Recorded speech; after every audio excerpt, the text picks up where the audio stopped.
So does crime pay, specifically a crime scene? You bet. Whether it's the scene of a fake movie murder, Freddy Krueger anyone, or a real-life murder, people buying or selling those homes can make a killing. And if your house is the star of a hit TV series, well, even better. This is where I raised my family and recreated on 6 acres of land. Sylvia Roberts wants to sell you her mansion, a sprawling estate unlike any other in Nashville. And it's beautiful. And I do feel like that once you walk through the door, you feel the warmth and the loving spirit of the house. Well, it's also huge. I mean, how big is this place? It's over 20,000 square feet. And how much is the price? It's $19.5 million. $19.5 million. And I think it's worth every penny of it. Maybe so, but last year the estate was languishing on the market. That's when some TV producers came calling. They wanted her place to become the fictional home of lead character Raina James in a new series called Nashville. I love to entertain, and I love to have people over. And well, that's the ultimate form of entertaining, isn't it? Hosting several million people every time they tune in to see the show Nashville. Exactly. The producers built a set a few miles away and replicated almost every detail of all the key rooms, including the kitchen and the master bath. All of America has been in my bathroom. The house has become a star in its own right, and there's no better product placement for a high-end property than regular appearances in prime time. Sort of like the ultimate, commercial for your house, right? Yes, I guess so. You too can live where Nashville's Raina James lives on television. Anytime you have a home that has celebrity value, it is worth a lot more. That $19 million elaborate mansion is the most famous house in the area, and for good cause.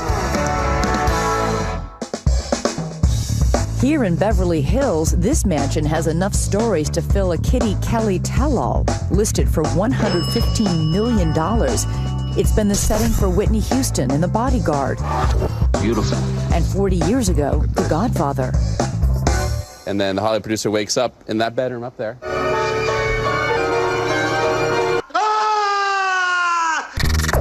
Realtor Brandon Walsick says he can't attach a hard number to the value of that celebrity, but he'd be happy if you did. And there's a buyer out there who's going to overpay happily just to have bragging rights with his friends that he's living in the house that this phenomenal movie happened in.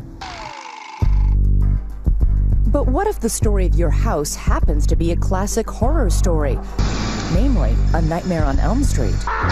It doesn't bother you that this house is so famous or infamous? I love it. You love it? Yeah. This quaint bungalow where Freddy Krueger terrorized his victims was an extreme fixer in 2006. That's when Angie Hill bought it for just over $1 million and headed straight to Blood, Bath & Beyond. You've put a lot of TLC into this house. I have. My heart and soul. Every floorboard, every nail is mine. She completely rebuilt the interior, and last month when it came time to sell, ka-ching, she got her $2.1 million asking price. Well, congratulations on your sale. Thank you very much. Notoriety didn't hurt the market here, but some houses aren't so lucky.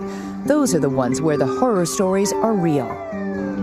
This lavish mansion where the Menendez brothers brutally murdered their parents in 1989 is, believe it or not, on Elm Street in Beverly Hills.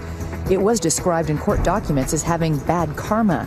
Appraised at $4.8 million, it sold 2 years later, deeply discounted at $3.6 million. The worse the event that happens in the house that's publicly known, the worse it is for your house. You can lose 50%, sometimes 100% of your value. People won't touch a house.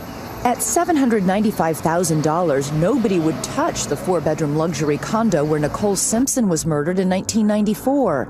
2 years later, it eventually sold for $590,000. A steal, maybe, except even now, the owners can't live in peace. They don't have the freedom to walk outside their door, and so they typically go out the back way. I mean, it's a horrible way to live. Yes, fame can be a double-edged sword, and even good press doesn't guarantee a windfall. Back in Nashville, Sylvia Roberts is still waiting for her now famous home to sell. But of course, she can afford to. You think that being on this television show has made it even more valuable? I do. I really do believe that. But you're not afraid or a little wary of having people start showing up and knocking on the door saying, hi, can we come in and look around? I think the gate kind of prohibits that. The gate. The Yes. gate.